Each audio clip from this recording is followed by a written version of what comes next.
Hey, what's going on out there? Dan here, Sonic and or Moonshine, depending on how you know me. Figured I'd do a top 20 list of my favorite 2023 metal releases of the year. And granted, you've probably seen or read or heard about 1,000 of these things, so what's 1,001 gonna hurt you? So to kick it off at number 20 was Obituary, Dying of Everything. It was good. It's obituary. You can't really say much more than that. You know, death metal legends, definitely amongst the upper echelon of death metal. Uh, wrong time was a good song. War was a good song. Trying to think of a couple others that really stood out to me. I think Barely Alive, the opener, that was a really good one. Uh, but by and large, I mean, it's obituary. They're not reinventing the wheel, so they made it to number 20 on my list. Uh, and number 19 was Baroness Stone. Now, this one I don't have a copy of, but I heard it. It's good. I like Baroness. They're really good, kind of more on the proggy side of things as far as metal goes. It was good. I can't really tell you a lot of tracks that stood out to me. I know that they've had a couple member changes. The new guitar player, and she does a lot of vocals with John, the singer, and it was good. But by and large, it was again Baroness, and they're good. But so they've got their sound, and that's pretty much best I could say about it. So that was number 19. Number 18, I also don't own. That one is Church of Misery, Born Under a Mad Sign. And that's good doom metal. I heard it earlier in the year when it first came out on one of the, forget what YouTube channel posts a lot of this stuff, but it's good doom. I like doom as far as kind of drift off a little bit, but as far as the stuff I prefer, it's more stoner doom, more traditional stuff, death metal, a little bit of thrash. I'm really getting into a lot of black and thrash, which you'll probably notice that a little bit going on here. But yeah, those are kind of the main things I really like. So as far as a good stonery doomy kind of thing, Church of Misery does it. They have a good sound, kind of similar to that Electric Wizard kind of sound that I like. So that one was number 18. Going on number 17 was Suffocation, Hymns of the Apocrypha. And again, it was a good one. It's again Suffocation. They've got a sound. They don't really deviate too much. They're not trying to reinvent the wheel as far as their music and their style. Uh, the opener that was good. Hymns from the Apocrypha, Perpetual Deception. That was good. I want to say Seraphim Enslavement was another really good one. Uh, but overall, again, it's Suffocation. You can't really go wrong with them. So they landed in at number 17 for me. Number 16 was Overkill, was Scorched, their new album. That one came out earlier this year. And again, it's Overkill. They've got another one who's got a signature sound, and it's killer, so you can't go wrong with it. Uh, Honestly, nothing really stood out to me as far as that one's better than the others. I listened to it a few times, and nothing really stood out. But still, it's good. It's worthy of being ranked as far as I'm concerned, as far as stuff that came out this year, because Overkill rules. And again, you can't go wrong with them. I'll probably repeat that a few times here. Number 15 was Moonlight Sorcery, Horn Lord of the Throne Castle. I heard that earlier this year. Didn't really think too much of it, but then I heard a lot of people hyping it up and talking about how good it was. So I went back, revisited about a week ago, and it's good. It's real killer. Good symphonic black metal. Not really a black metal guy, but that one I enjoyed. And I heard a couple of some of their older stuff, and it was good. I thought they did a cover of something that I thought was unique, and they did a really good job on it. But I'm sure someone will correct me if anyone even sees this. But regardless, that one was good. Next was KK Priest, The Sinner Rides Again. And that was an excellent album.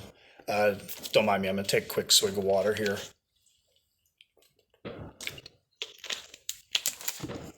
and it was surprisingly good. I really didn't think too much of it. It really wasn't on my radar this year.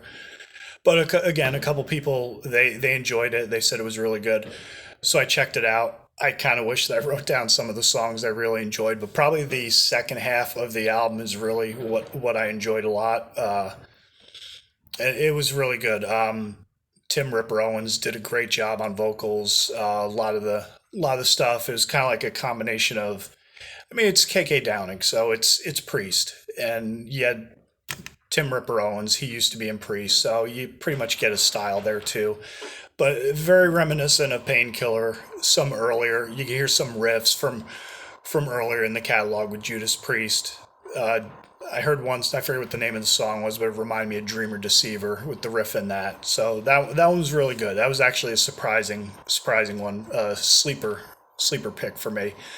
But I tried to get a copy of it, and the record store that I go to here locally, they had it in stock. They couldn't find it, so I searched around the store, and I ended up picking up probably like 10 different things, but couldn't find that one. So yeah, as much as I want to get a copy of it, I'll get it later down the road. But I end up getting some other killer picks that I guess at some point I can show to people. But that was that one. Then coming in at number 11 was Vastum, Onward to Gethsemane. I want to, if I'm pronouncing that correctly, probably not. I'm probably butchering it. It was good, Morbid Angel style death metal on 20 bucks spin. I know a lot of people were hyping this one up too, and I listened to it at work and just played it while I was doing my job, and it was good. It kicked ass. I enjoyed it. Like I say, it sounded a lot like Morbid Angel, and Morbid Angel you can't go wrong with if you're into death metal, an old school death metal. So again, I didn't write a lot of stuff down here, but it's a good album. If you like it, if you like that sort of stuff, old school Morbid Angel style death metal, pick it up. If not, just disregard. And if you think I'm wrong, I'm wrong. Let me know. Then coming in, we're starting to get into now. Next, we got number 11. I want to say. I think I might have said that one was 11, but regardless, is Black Braid, their second album. It was good. Another one, black metal. I'm really not a black metal guy, but I heard that one on it's called Black Metal Promotion is the YouTube channel. So if you like them or you're familiar with them, you're not familiar with them, go subscribe, like their stuff, go listen to it. It's good to hear all sorts of different music. But yeah, they're good. I know a lot of people are hyping them because of the Native American stuff and how they incorporate a lot of different Native American style influence into their music. And it's good. It gives it a unique style, but I just thought overall, it's, to me, at least to my ears, the black metal was a little bit more palatable. Um, It'll be interesting to see how the band goes. I know it's a one-man outfit. Also, I don't know whereabouts, but I know the guys from upstate New York, which was always kind of cool. Just being an upstate guy myself, it's kind of cool to hear somebody being successful and getting a little hype and buzz about them, especially when it's in metal. But it was really good. The one long one, the moss covered three-handled Family Credunzel. I can't remember the name of it exactly, but that one was probably my favorite track on the whole album. But it was good. It'd be interesting to see what the guy does in the future. I know there's a little controversy with him at a festival he did earlier in the year, so we'll see. We'll see how the band goes and where they go from there, and if they, too many people write him off or just dismiss him because a bunch of BS or what have you. But we'll see. But that was good. That was number 11. That rounds out the bottom half of my top 20. And now we're going to get into my top 10. Number 10 was Angel Summoning, Corrupting the Untempled Plane. It's on Dark Descent Records. This one was really good. I again, another Morbid Angel style death metal band. I really enjoyed the album front to back. It was good. I heard about it through Necrotic Nick from Thralls of Metal. He had an unboxing thing that he did. And that was one of the ones that he pointed out and mentioned the whole Morbid Angel influence. And I agree completely. It's killer. It made my top 10. A lot of people, I think they kind of slept on it. I saw a lot of people ignored it or just passed it over. But that was a good one. If you're into that sort of thing, old school death metal, pick it up. That one's really good. Number 9 was Raven, All Hell's Breaking Loose. Some good old school trad metal for you. Raven's been around forever. The whole album, another one that was a sleeper. I listened to this later in the year. Probably a few weeks ago, I listened to it with that and the KK's Priest one. And this one was just killer. The whole album, actually, give me a second. I took notes on this one, actually. The whole album was good, but as far as The Far Side, Edge of Nightmare, Surf the Tsunami, those are killer. Top tier tracks. Turn of the Screw, Victory's Call, the title track, All Hell's Breaking Loose, Go for the Gold. They're all excellent too. Even the stuff Medieval, Desperate Measures, Invasion, it's good. It wasn't top tier for me as far as that goes, or for what it's worth, but still, the whole album ruled. It was killer. I mean, I had to switch this thing up a couple of times because of that, and a couple others I'll get into. But yeah, it was excellent. I definitely, if you're into old school trad metal, speed metal, pick that one up because it's a killer one. Raven, All Hell's Breaking Loose. Coming in at number 8, I want to say. I'm probably screwing up my numbers, but anyhow. Metal Church, Congregation of Annihilation. This is their first one with their new singer, Mark Lopez. The whole album, it rules. Try to point out some tracks here that really, Children of the Lie, Making Monsters, These Violent Thrills. A lot like the second half of the album. That was another one where it was good. The first half is Metal Church. If you're familiar with them and you like them, you're kind of used to their style and their formula. But then the second half, it really started to cook, and then I was like, oh yeah, I'm all in on this one. So yeah, that's another good one. Metal Church, Congregation of the Annihilation. Pick it up if you haven't already. Coming in at that was number 9. So number 8, I got to move some crap around here for a second, was Sadistic Force. I don't know if you can see that. Midnight Assassin. I got this on LP because I picked up a couple LPs from Hell's Headbangers, and somebody bought me a Clutch vinyl for Christmas. So, and I don't have a record player, so I said, screw it. I'll just go get a couple LPs. I'll get some vinyl.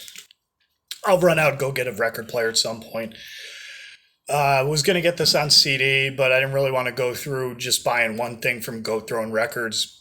So I went through Hell's and I got it from them. I got the LP. That's all they had. So I got that one.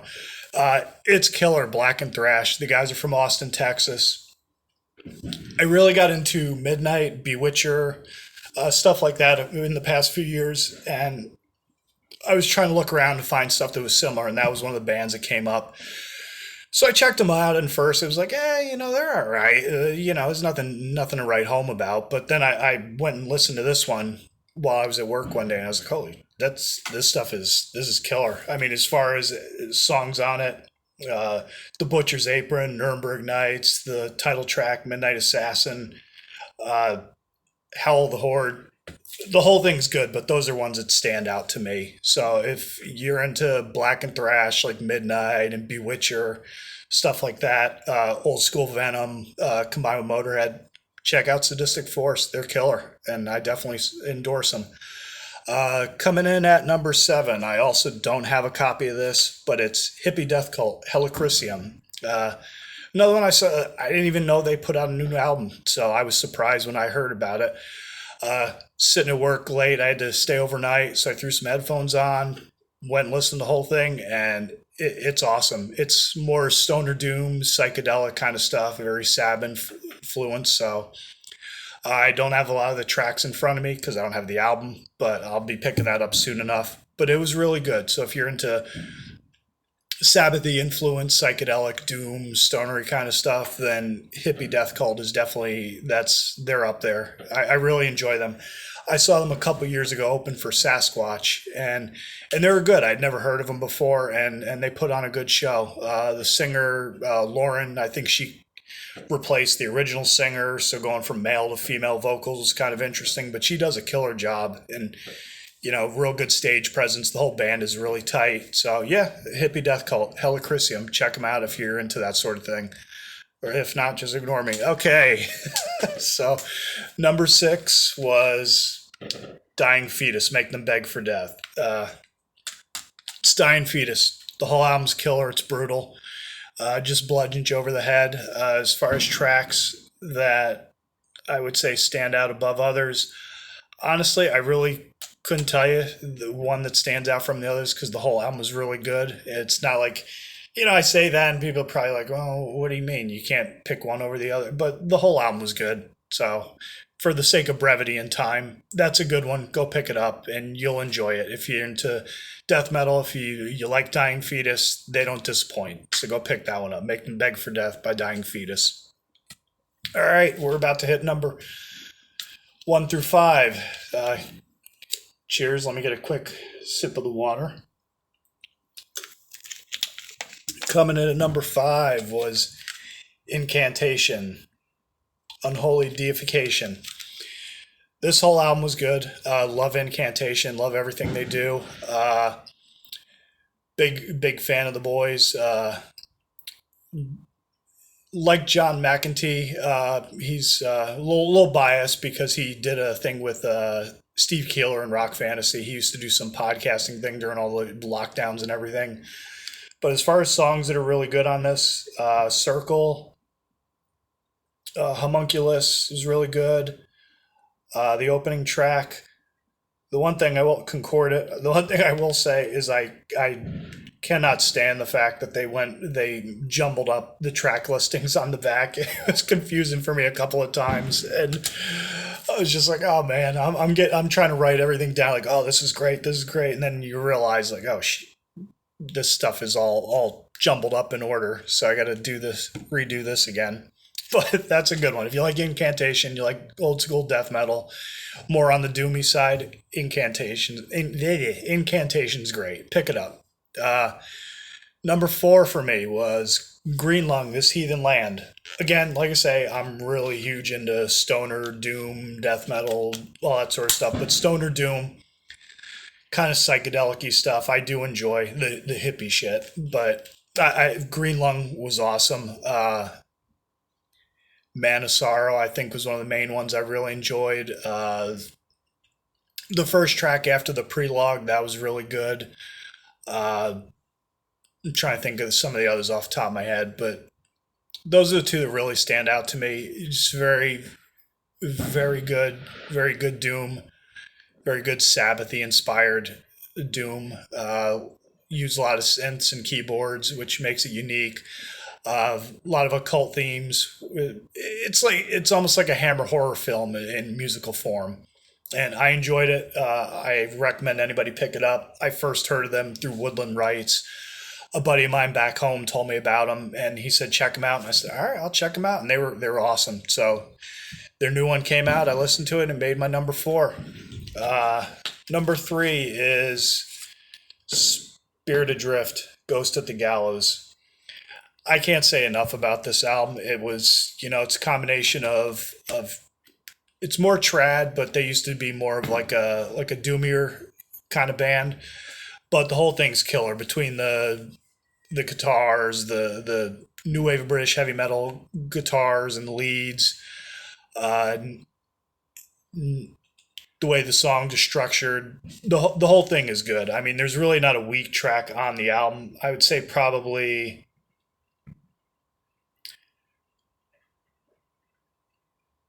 maybe I Shall Return or Siren of the South are probably the weakest ones, but Ghost at the Gallows, Give Her to the River, Death Won't Stop Me, Barn Burner, they're all killer. The leads on the dual guitar leads on Barn Burner, they're killer. I've seen him live a couple of times, and they bring it every time. I saw them at Crowbar. They opened for Crowbar. They killed it with them. They opened for Midnight earlier this year. They were awesome there. There's a couple other guys losing their minds about them and how great they were. And I honestly, I agree. They're awesome. I hope they get bigger as time goes on. There was a couple times where I heard a review of this and somebody was pointing out some of the stuff that they do that sounds like this band or sounds like this riff or that riff. And I was like, you're making it sound real derivative. But regardless, it didn't really ruin my opinion on it or the hype as far as I was concerned. It's justified, and it made my top 3. So that's Spirit Adrift, Ghost of the Gallows. Check it out if you like Number two, and this was a rough one. I'll get into that in a second. But number two was Cannibal Corpse, Chaos Horrific. It's Cannibal. What are you gonna say? The kings of death metal. Uh, Kind of annoyed they're going to be playing in May with Amon Amarth and Frozen Soul and Obituary, and I just laughed because I told somebody who I work with that yeah, they're the kings of death metal, but they're open for Amon Amarth, and you're going to have a bunch of jackasses in the pit doing rowboat motions and all that stupid nonsense. But you know what can you say? But as far as the album goes, Overlords of Violence, Frenzied Feeding, uh, Vengeful Invasion, Bloodbind, Blind, Summon for Sacrifice, Pitchfork Impalement. The whole album's killer. Even stuff that's not my favorite, it's awesome. You can't go wrong with Cannibal. They, like I say, they're the kings. They're firing on all cylinders on this album. I probably liked it a little more than Violence Unimagined. So yeah, that was my second pick of the year. And then coming in at number one was Cryptopsy as Gamora Burns. This one was, honestly, I don't like Cryptopsy. I really don't. I heard the first couple albums, and this is probably heresy to some people, but I'm not really a grindcore guy, and I couldn't stand those two albums. It was just something about them I couldn't get into. And I know some people that's heresy, but I listened to this one. A lot of people were hyping it up, so I heard it and I was just like, holy shit, this thing's awesome. Like from front to back. Lascivious, Undivine, In Abeyance, Praise the Filth, uh, Flayed the Swine, they're all killer. There's a breakdown towards the end of Illender. It's just, I hate using sick because it's a term that gets overused lately for some odd reason. But it's just, that's an awesome. This thing doesn't let up for the whole album. It just, from front to back, it's just killer. It just beats you over the head. It's an almost perfect death metal album, and I don't say that often. And like I say, I'm not even really a big Cryptopsy fan, but I got to give them their props. I got to be objective here. And this to me was the best album of the year. Cannibal was before this one, but then I heard this one and I was like, shit, I have to. This one just, Cannibal's a little bit longer, but a couple of the songs, there's, like I say, they kind of, a couple songs fell off for me, but this one just front to back was just ruled. So that is my top 20. I wanted to give out some honorable mentions to a couple things that I did here. Hell Ripper was really good. Warlock Scrim and Withered Hags. I know a lot of people were talking about this one and how good it was. It was good. I mean, another Black and Thrash thing that I really liked, but I like some of their other stuff a little bit better, and I heard it a few times, and I kept trying to getting into it, and I just couldn't. But it was still good. It's worthy of picking up, and I'll probably get a copy of it at some point. I don't know, maybe just hearing it in a different mood or what have you.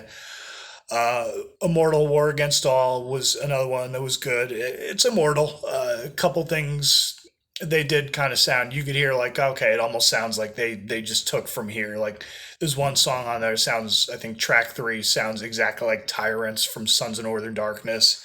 So it's like, okay, some of it's kind of, it's the same. It's Immortal. They have a formula. Uh, Autopsy, I heard their new album. It was all right. It didn't. I know a lot of people liked it more than I did. Marduk, I didn't hear the whole thing, so I can't really say too much about it. Knife, Heaven into Dust. It was good. Another Black and Thrash album, but for the most part, it really didn't do much for me other than With Torches We March. That one was a killer song. I enjoyed that one a lot.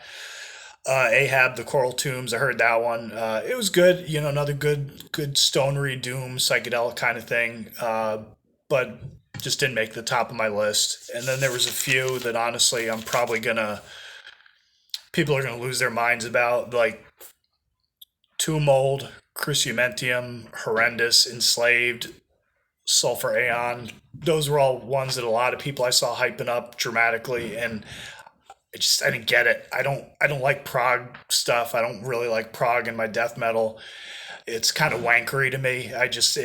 With my ears, just to me, again, this is all subjective. It's all opinion. You have yours, I'll have mine. We don't have to pull out the pitchforks and start stabbing each other, going to war over it. It's just, I didn't like it. I bought them. I have a couple of them. I just didn't whip them out here for the sake of time because I'm already running along.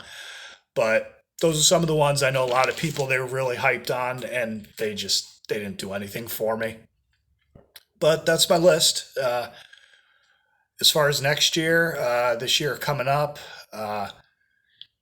Sebastian Bach put a single out. I'm looking forward to that. Deicide's got something new coming out. I think Midnight's got something coming out. I'm hoping Bewitcher puts something out. I know they just put out a new EP, so I'm hoping they do more. But other than that, I really don't know too much. I'll be honest. All of YouTube metal vloggers and streamers and all that, I don't know how some of these people have time to find all the stuff that they find because I love metal and I listen to it all the time, but I can't. It's just so much of it. I can't imagine sitting around listening to as much as they do and finding all of it. But if anybody sees this, if anybody enjoys it, like, comment, subscribe, all that good stuff.